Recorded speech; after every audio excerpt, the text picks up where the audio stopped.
Donc trop cool.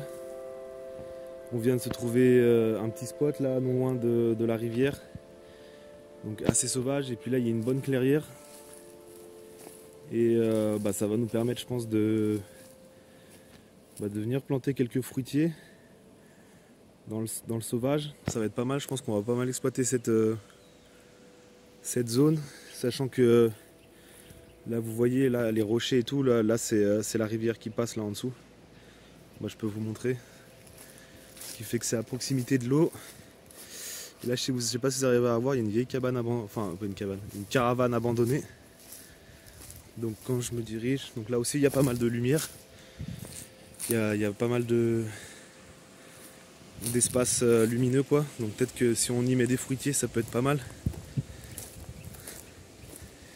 Et du coup, on arrive directement sur la rivière là en bas. Ce qui fait que ça peut être un bon spot pour faire de la production.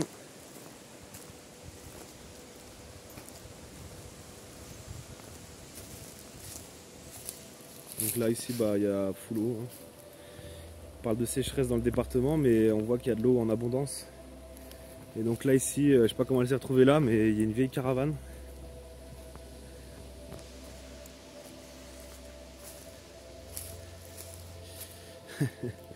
Et là derrière en fait il y a des anciens terrassements et il y a aussi des zones on va dire exploitables. Ouais, et puis il y a même une petite construction en pierre. Et là-haut,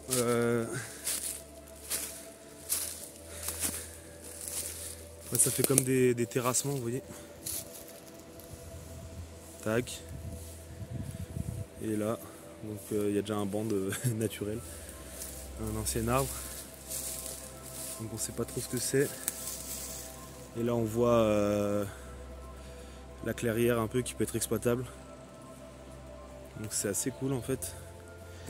Donc, comme quoi on peut avoir des terrains gratuits en fait tout simplement. Surtout pour la production. Après pour s'installer, y vivre c'est différent.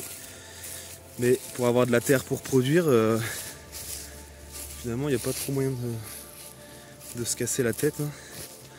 Pas chercher midi à 14 h.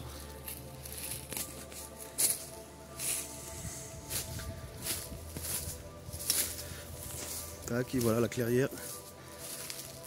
Donc ce sera peut-être l'occasion de planter pas mal, quelques arbres fruitiers.